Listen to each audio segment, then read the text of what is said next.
Dalam Roma 9 ayat 27 tertulis, dan Yesaya berseru tentang Israel, sekalipun jumlah anak Israel seperti pasir di laut, namun hanya sisanya akan diselamatkan.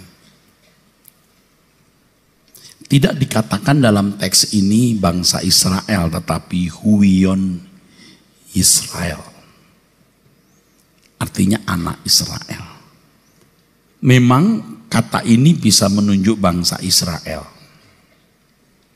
Sekalipun jumlah ini bisa berandai-andai, sekalipun jumlah anak Israel seperti pasir di laut, namun hanya sisanya akan diselamatkan. Jadi jumlah pasir di laut menunjuk jumlah yang besar. Tetapi juga tidak tertutup kemungkinan hal ini menunjuk kepada semua orang yang berpotensi menjadi anak-anak Allah. Ini menunjuk orang Kristen. Alasannya apa? Jumlah anak Israel tersebut seperti pasir di laut. Ini jumlah besar. Tidak semua orang Kristen menjadi umat pilihan di kerajaan surga. Tentu ayat 27 ini tidak bisa dilepas dari konteks ayat 24 sampai 26, ayat sebelumnya. Ayat sebelumnya mengatakan yaitu kita yang telah dipanggilnya, bukan hanya dari antara orang Yahudi tetapi juga dari antara bangsa-bangsa lain, seperti yang difirmankannya juga dalam kitab Nabi Hosea. Yang bukan umatku akan kusebut umatku, dan yang bukan kekasih, kekasih. Dan di tempat di mana akan dikatakan kepada mereka, kamu ini bukanlah umatku, di sana akan dikatakan kepada mereka, anak-anak Allah yang hidup.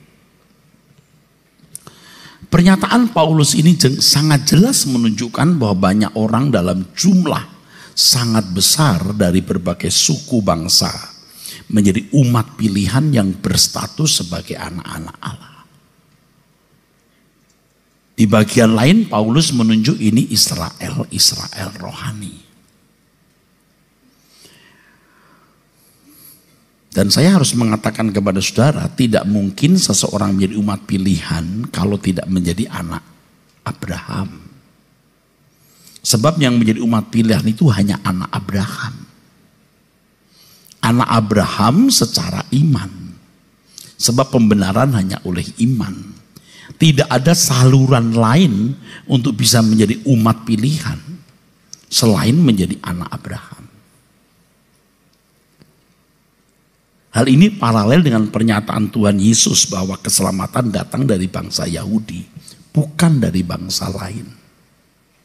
Tetapi Yahudi di sini bukanlah Yahudi jasmani semata-mata.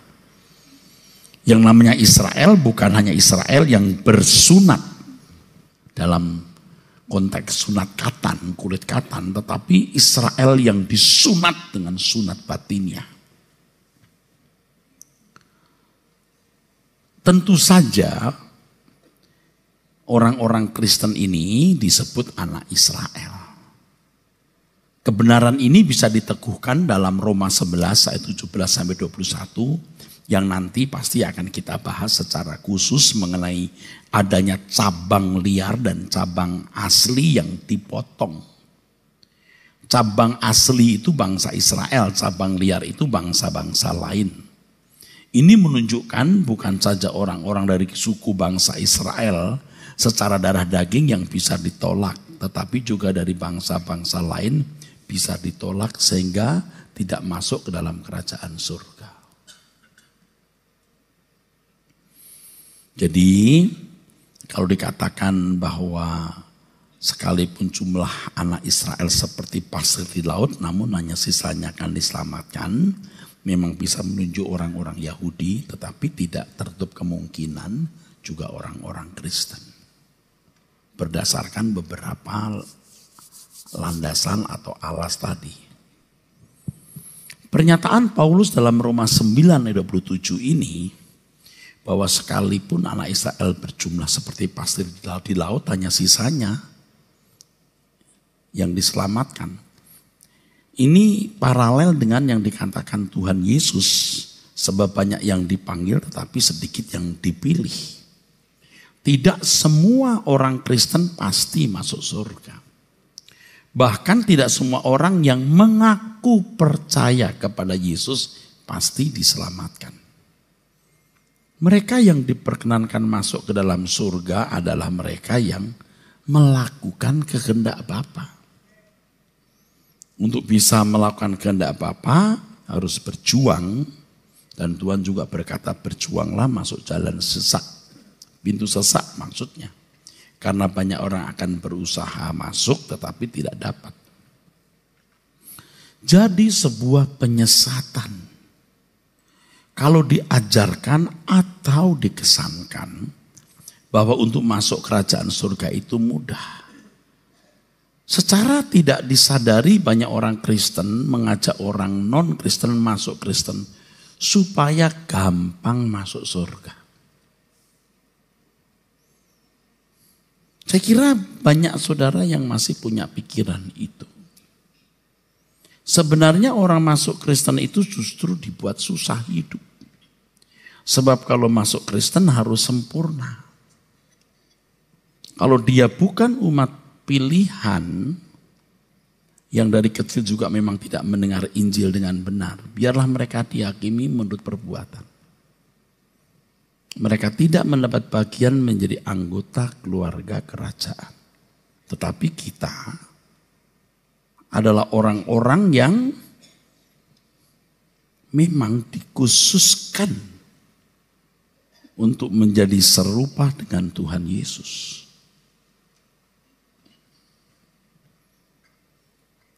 Kita yang akan dimuliakan bersama dengan Tuhan Yesus yang dikatakan sebagai ahli waris kerajaan surga.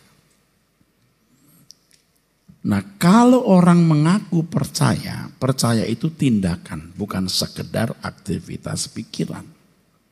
Orang yang mengaku percaya harus melakukan apa yang dikehendakinya. Nah, melengkapi pembahasan ini kita lihat Roma 9 ayat 28-29.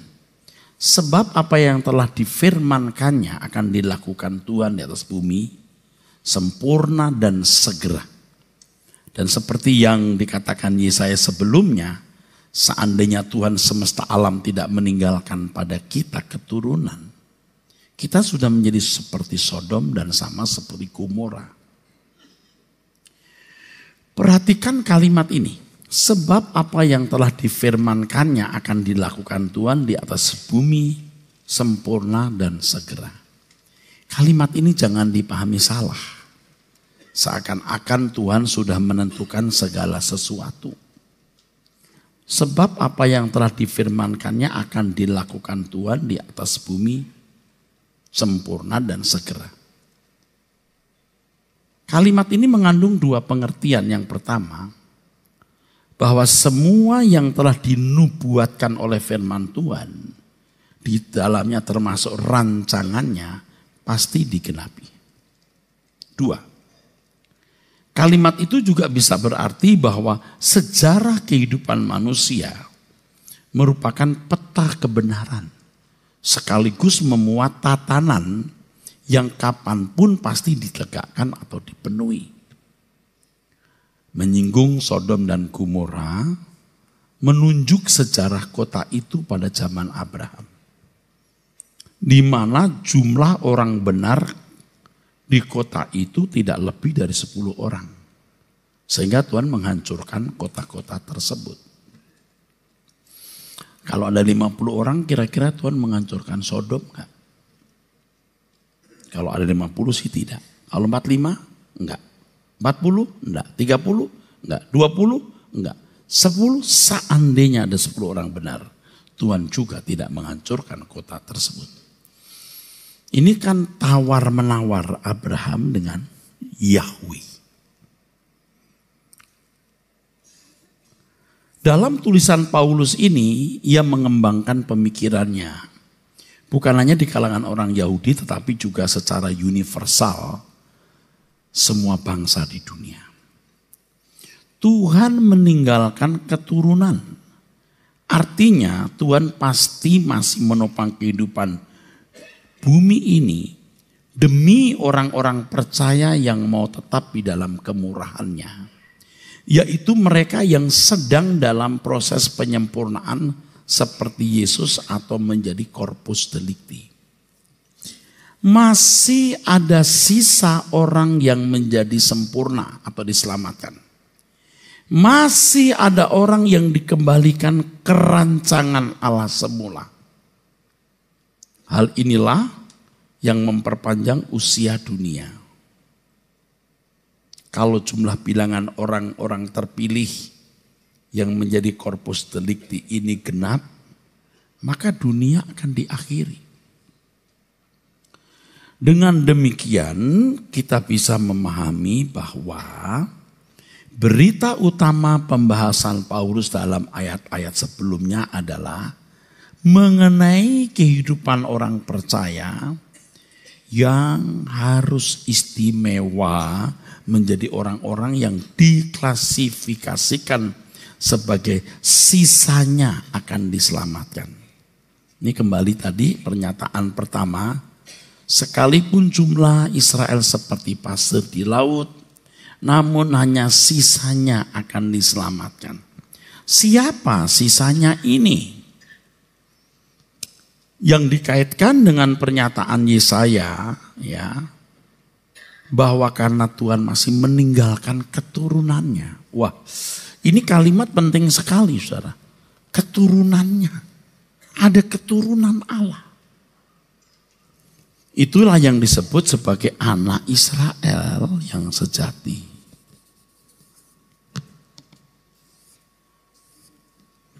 Yang memiliki gen seperti Bapa.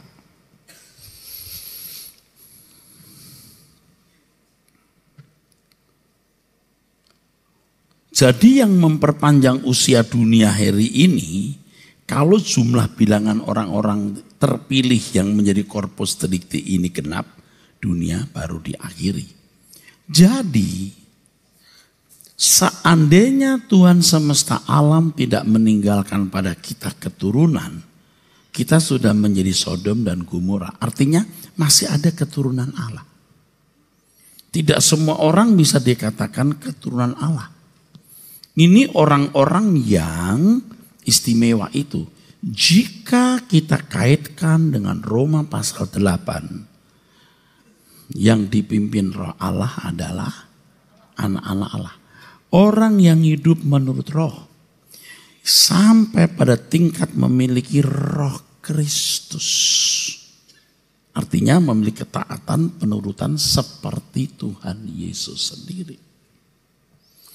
Tuhan meninggalkan keturunannya ini. Masih disisakan maksudnya. Sehingga bumi ini masih eksis. Dengan demikian bisa dipahami bahwa berita utama pembahasan Paulus ini mengenai orang-orang istimewa yang diklasifikasikan sebagai sisanya akan diselamatkan. Walaupun banyak orang Kristen, walaupun banyak orang Israel, tadi saya katakan kan yang dimaksudkan ini siapa ya? Anak Israel ini ya. Tapi hanya sedikit yang diselamatkan. Bisa orang Yahudi, tapi juga bisa semua orang Kristen. Dasarnya apa? Sudah saya beritahu. Yang bukan umatku disebut umatku. Jumlahnya banyak. Nah, dengan demikian saudaraku sekalian, bisa dipahami bahwa berita utama pembahasan Paulus dalam ayat-ayat sebelumnya adalah mengenai kehidupan orang percaya yang istimewa itu. Keselamatan bukan sekedar masuk surga, tetapi kehidupan umat pilihan yang istimewa, yang julukannya adalah anak-anak Allah yang hidup. Hebat ya, setiap kata di sini punya makna ya saudaraku. Anak-anak Allah yang hidup. Itu luar biasa loh istilah-istilah yang digunakan Paulus dalam ayat-ayat ini saudaraku. Seperti yang di Roma 9:24-26 itu. Yang bukan umatku akan kusebut umatku, dan yang bukan kekasih, kekasih. Dan di tempat di mana akan dikatakan kepada mereka, kamu ini bukanlah umatku. Di sana akan dikatakan mereka apa? Anak-anak Allah yang hidup. Inilah orang-orang yang membuat umur dunia ini masih panjang. Tuhan cuma menunggu sempurnanya manusia ini. Dan tepat sekali yang saya sering katakan, jumlah bilangan corpus delicti genap.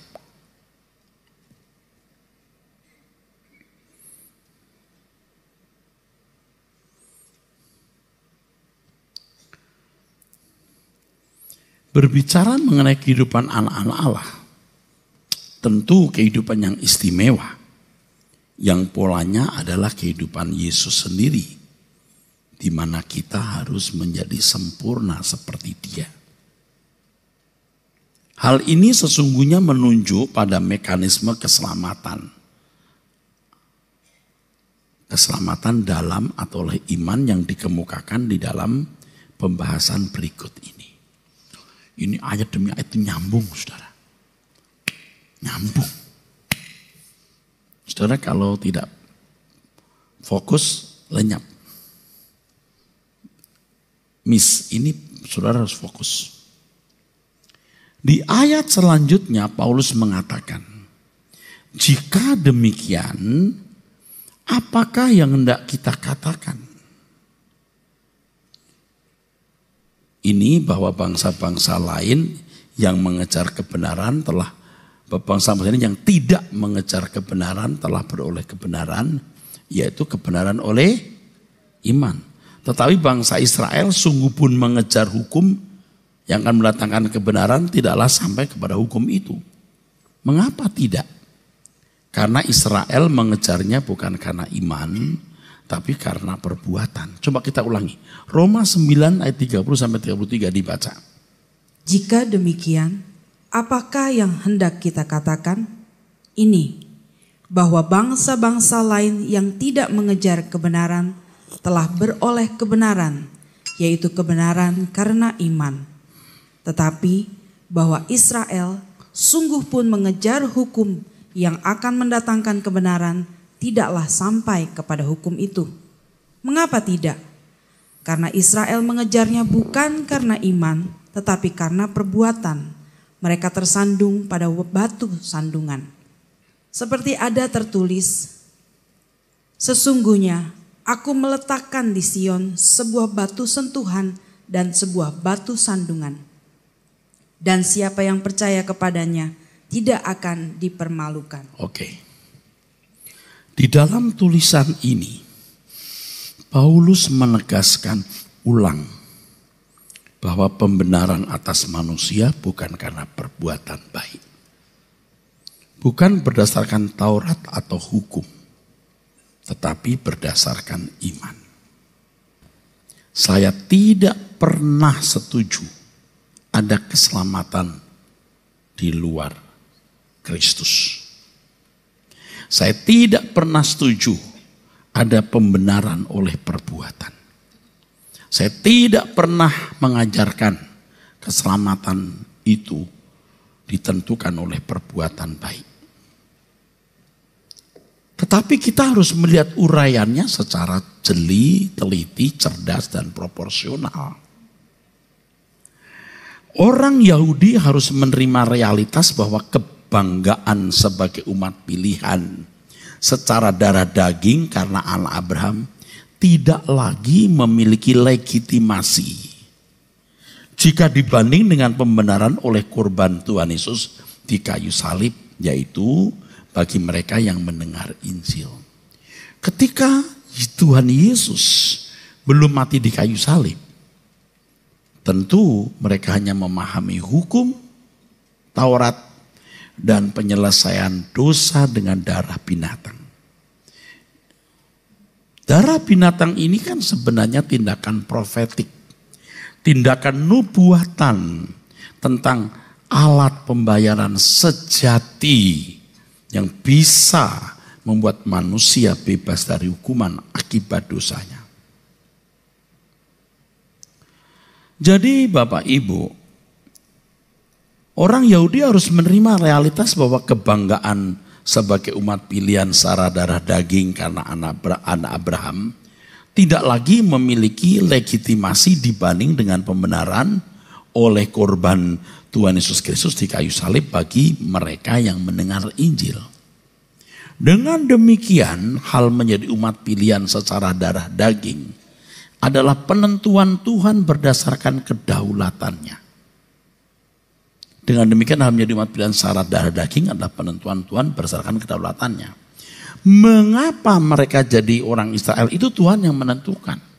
Tetapi keselamatan abadi untuk menjadi anak Israel berdasarkan iman tergantung dari respon dan tanggung jawab individu. Maka tidak semua anak Israel itu semua selamat, hanya sisanya, paham gak? Ini bisa orang Yahudi, ini juga bisa semua bangsa yang mengenal Injil atau sudah menjadi Kristen.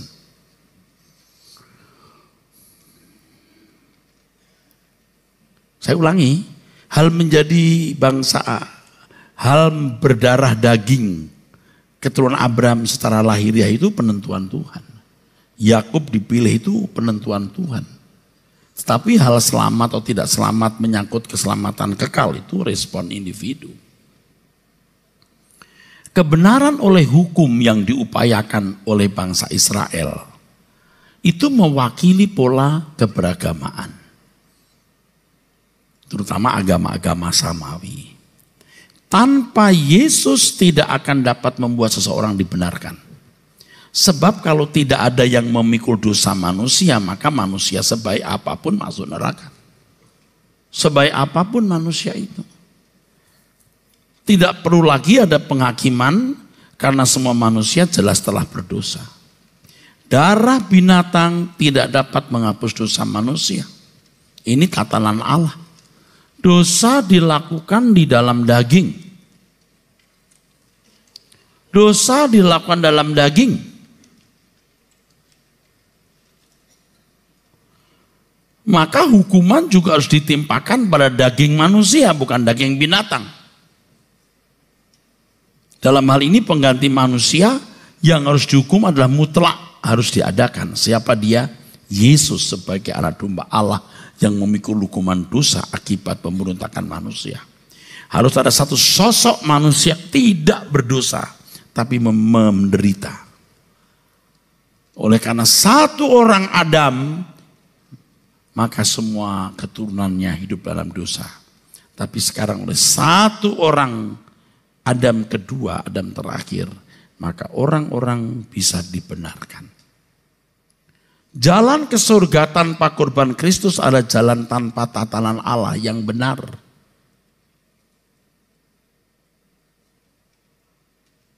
Jalan ke surga tanpa korban Kristus adalah jalan tanpa tatanan Allah yang benar. Artinya pasti salah. Ini yang dikatakan firman Tuhan. Bahwa di bawah kolong langit tidak ada nama yang di dalamnya manusia peroleh keselamatan.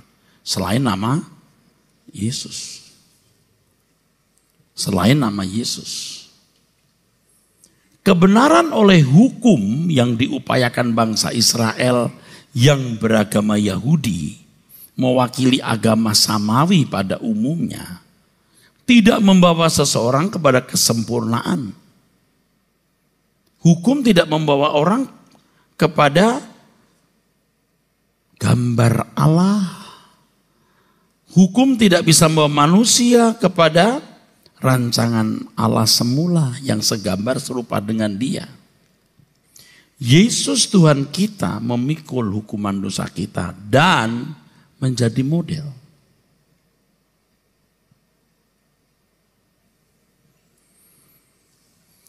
Saya setuju pada umumnya tokoh-tokoh agama pasti menjadi model pengikutnya.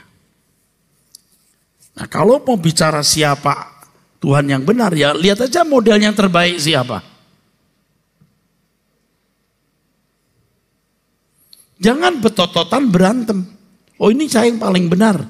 Oh ini paling benar. Sudah coba lihat deh moral dari pemimpin. Moral dari tokoh agama. Moral dari founder agama itu. Yesus model kita. Coba cari salahnya. kehidupan moral seksnya, kehidupan moral kerendahan hati, kelemah lembutannya. Coba lihat, apakah ada cacat?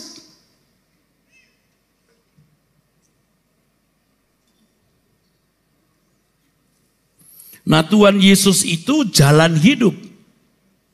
Orang juga bisa berkata, agama kami bukan agama kami ini jalan hidup. Oh ya, tapi jalan hidupmu itu jalan hukum sebenarnya. Didasarkan hukum. Kalau orang Kristen didasarkan pribadi Tuhan sendiri. Bagaimana memiliki pikiran perasaan Kristus. Inilah yang disebut anak-anak Allah yang hidup. Kenyataan yang dapat dijumpai bahwa Israel sungguh pun mengejar hukum yang akan mendatangkan kebenaran, tidak sampai kepada hukum itu. Kenapa? Tidak mungkin bisa melakukan dengan sempurna. Tetapi kasih karunia anugerah dalam Yesus Kristus memungkinkan seseorang itu sempurna seperti Bapa. Nah, ini luar biasa Bapak Ibu. Kekristenan itu intinya itu ini, bukan pada liturgi, bukan pada tata cara ibadah atau tata cara kebaktian. Pengertian terhadap kebenaran, pergaulan pribadi dengan Tuhan, sehingga orang melakukan apa yang Tuhan kehendaki dalam hidupnya.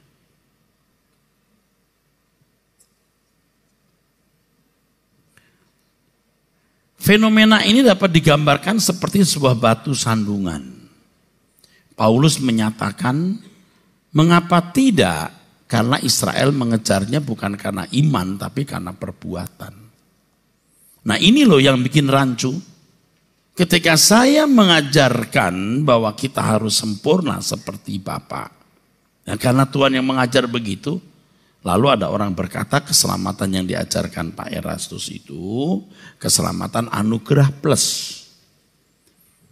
Kebenaran tidak bisa dikalimatkan satu kalimat. Ia harus mendengar secara utuh. Tanpa salib semua manusia masuk neraka. Tanpa penghakiman, tanpa pertimbangan, tanpa perhitungan masuk neraka. Tapi dengan adanya salib semua dosa dipikul. Semua orang dihakimi menurut perbuatan.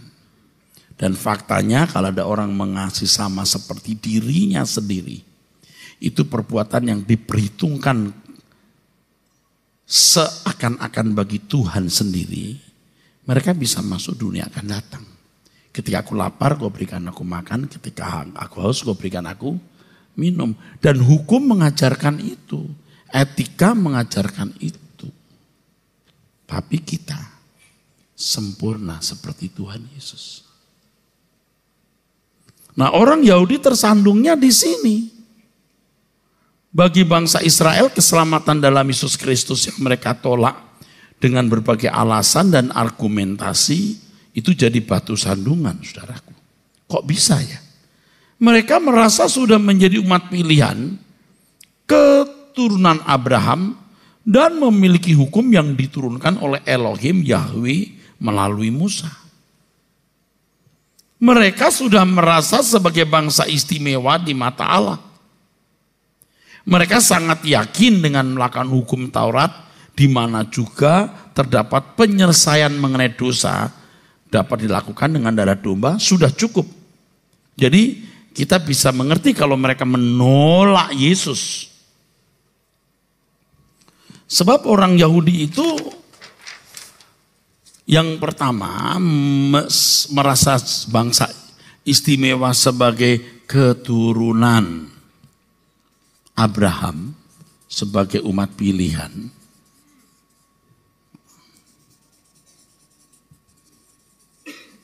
Sampai hari ini mereka punya arogansi tinggi. Mereka memiliki Taurat. 3, ada penyelesaian darah domba, domba binatang maksudnya.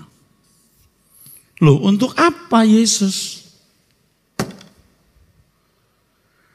Agama samawi pada intinya menolak Yesus sebagai juru selamat.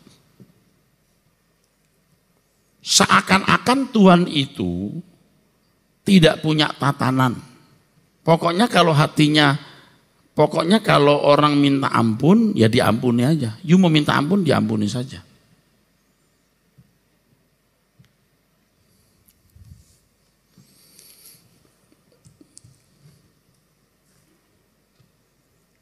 Lalu dianggap selesai.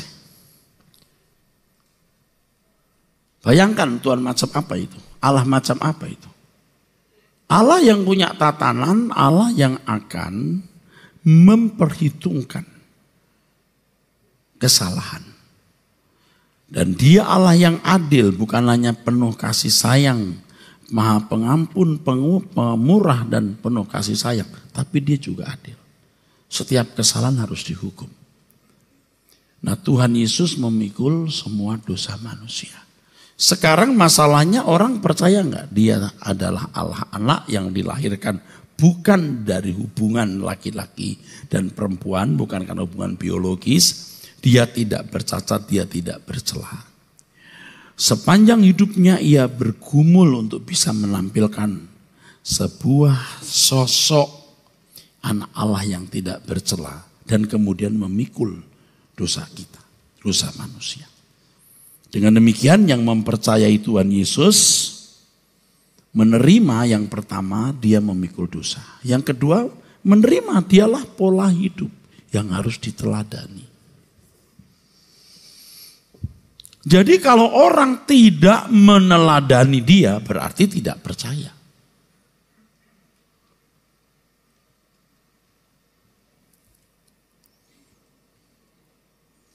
Nah, yang diinginkan banyak orang itu hanya sekedar pengaminan akali atau persetujuan pikiran bahwa Yesus juru selamat.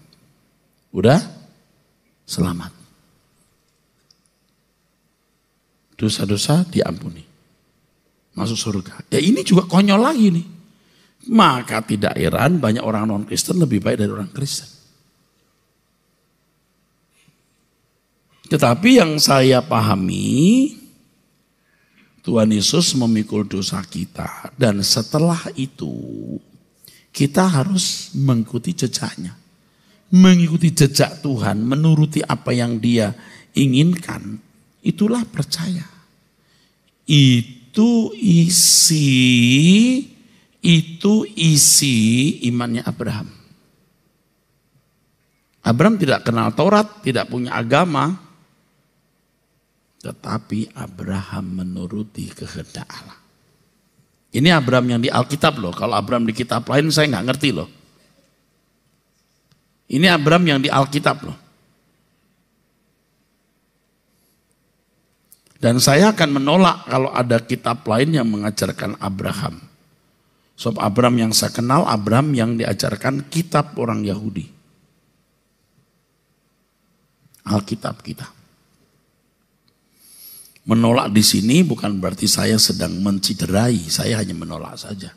Aku tidak mengikuti keyakinan itu, aku mengikuti keyakinanku di Alkitab Perjanjian Lama yang ada padaku.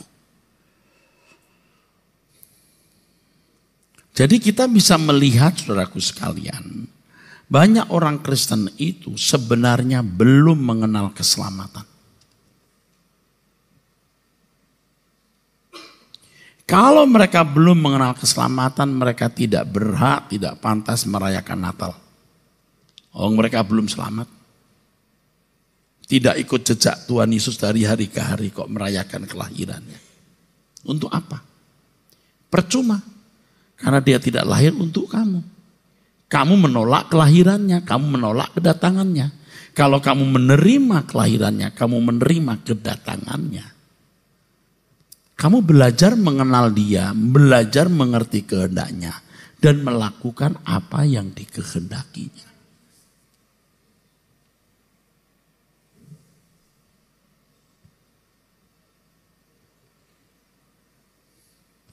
Nah inilah bahayanya kalau kekristenan menjadi agama. Dipolitisir. Dimanipulasi sehingga dikemas menjadi agama yang kehilangan nafas jiwa kebenaran Injil yang murni. Nah, kita bersyukur di akhir zaman ini kita bisa menemukannya. Kita menemukan setelah sekian puluh tahun kita salah. Ini berat. Untuk bisa return, untuk bisa balik, mengenakan kebenaran murni yang diajarkan Tuhan Yesus ini berat. Berat kita kenakan, berat menghadapi orang-orang di sekitar kita. Dan ternyata pergumulan berat kita bukan menghadapi orang beragama lain ini. Justru menghadapi orang-orang Kristen sendiri yang sudah memiliki pattern, pola, bentuk kekristenan yang palsu. Palsu. Gadungan.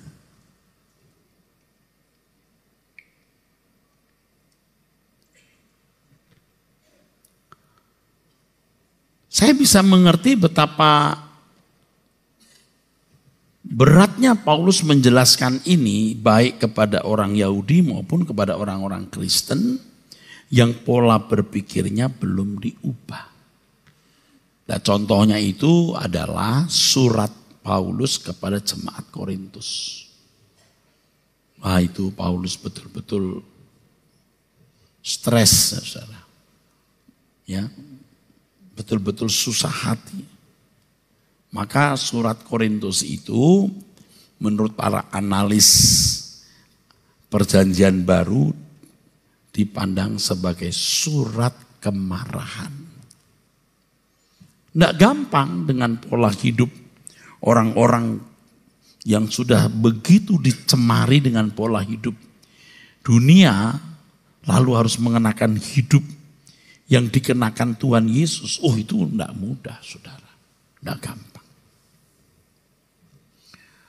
Tetapi saudaraku sekalian, ini loh yang dikehendaki oleh Tuhan, saudara. Tuhan menghendaki agar kita memang harus hidup di dalam jalan kebenaran Tuhan itu. Di sini kita belajar satu doktrin atau satu pelajaran yang bernuansa doktrinal, tetapi memiliki implikasi yang begitu jelas. Nah, kembali kepada hubungan Kristen dan Yahudi. Bangsa-bangsa non-Yahudi yang dipandang rendah oleh bangsa Yahudi, mereka katakan sebagai bangsa kafir yang tidak bersunat. Malahan menjadi umat Allah yang abadi. Sebenarnya di sini Bapak Ibu harus mengerti ya saudara satu hal. Kalau Alkitab mengatakan bahwa Allah tidak memandang muka, itu sebenarnya Tuhan tidak menghargai satu bangsa lebih dari bangsa lain.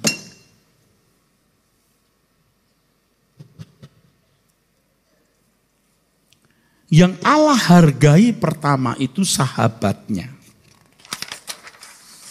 Yang Allah hargai pertama itu sahabatnya yang bernama Abraham. Dari keturunan Abraham ini Tuhan akan mewariskan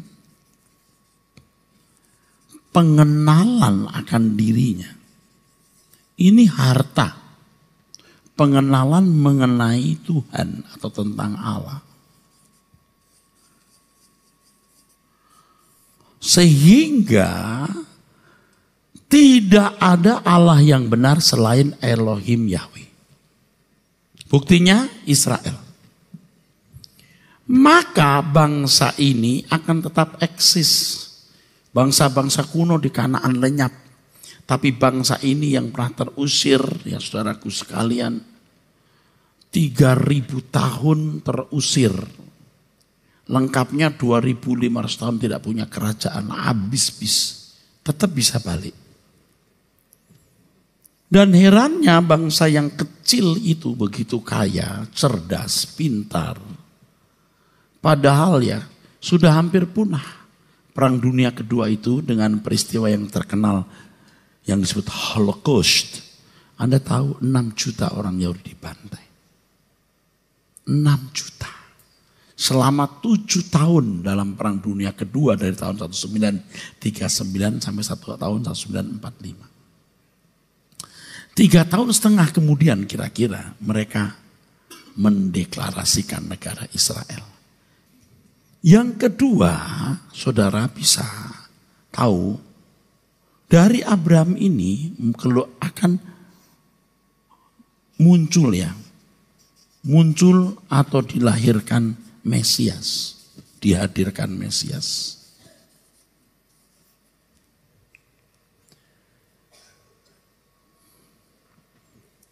Keturunan Abraham inilah yang dalam satu komunitas disebut Israel. Tetapi apa artinya Israel? Apa artinya? Apa artinya Taurat dan agamanya? Sebab akhirnya umat abadi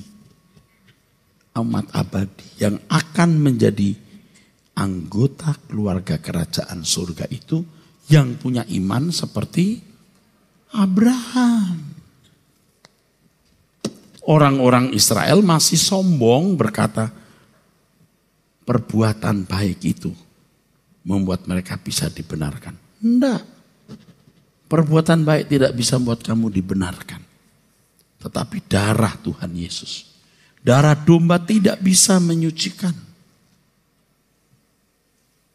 Nah, orang-orang Yahudi ini berusaha dibenarkan karena melakukan hukum. Tapi bangsa-bangsa di luar Yahudi karena iman dibenarkan bukan karena hukum.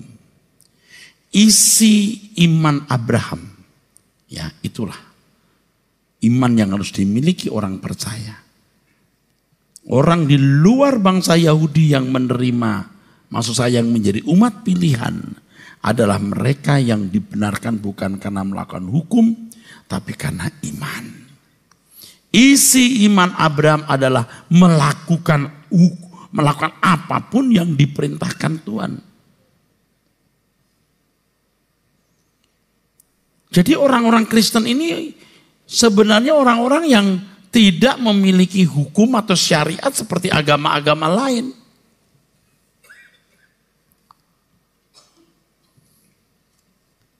Lalu bukan berarti lalu hidupnya jadi kacau, rusak, tidak beradab. Enggak. Sebab orang percaya itu hidupnya harus sepikiran, seperasaan dengan Tuhan. Namanya anak-anak Allah. Berpikir seperti bapaknya. Nah, kalau kekristenan menjadi agama, nah itu repot. Pusing. Jadi ruwet. Ayo coba sekarang. Kalau jujur. Mau khotbah apa di gereja? Khotbah moral, khotbah etika. Seperti sekarang, khotbah-khotbah seperti para motivator. Wah, tambah rusak. Yang harus diajarkan itu adalah kebenaran. Bukan jangan begini, jangan begitu, tapi mengapa begini, mengapa begitu.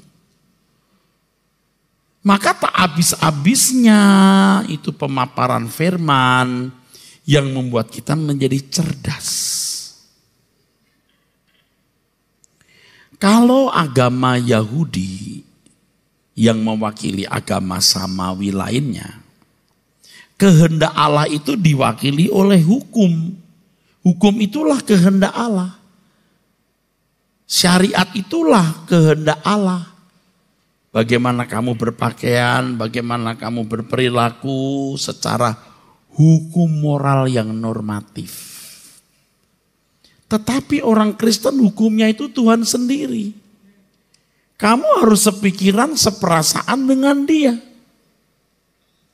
Dengan kalimat lain, sempurna seperti Bapa atau hidup tak bercacat, tak bercela. Nanti lebih lanjut lagi, dunia bukan rumahmu.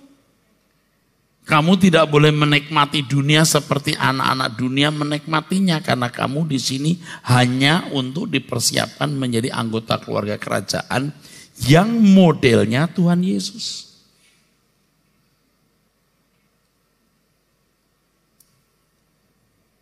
Kalau kekristenan dibungkus dengan liturgi, dibungkus dengan tata cara hidup keberagamaan, tidak akan mencapai target, goal, sasaran, tujuan yang dimaksud Tuhan.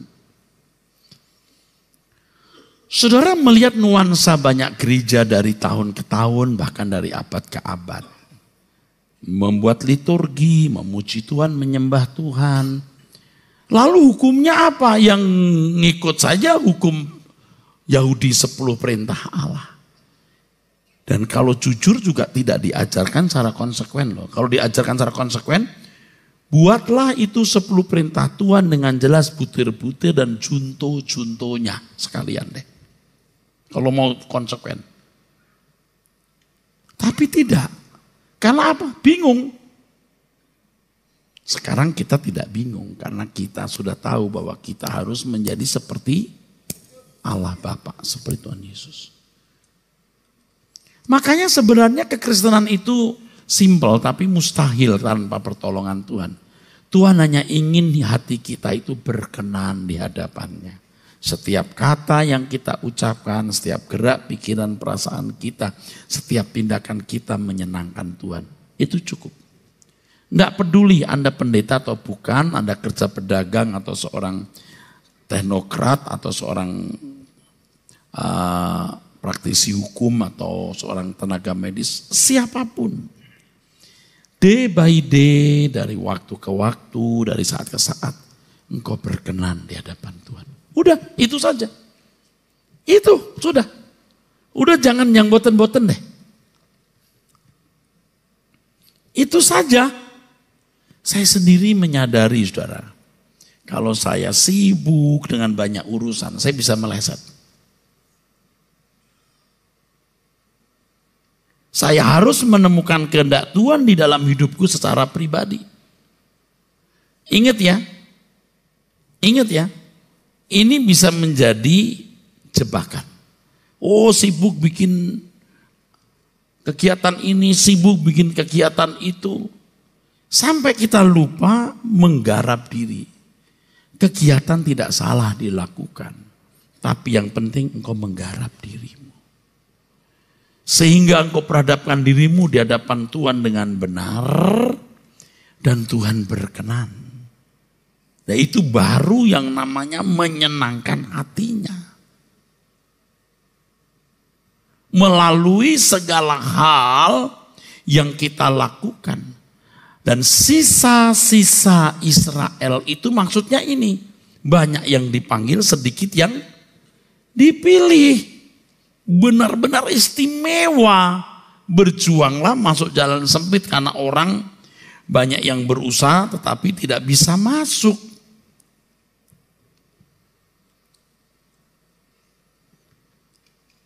Merombak cara berpikir ini memang tidak mudah, saudara-saudaraku. Enggak mudah. Tetapi saya harap semua saudara menyadari hal ini. Saya terus terang khawatir saudara sudah terlanjur menikmati dunia dengan segala kesenangannya. Sampai saudara sudah tidak bisa lagi dibawa Tuhan kepada kebenaran. Menakutkan. Menakutkan. Sudah nyaman dengan kesenangan dunia, nyaman dengan harta. Wah, rusak saudara.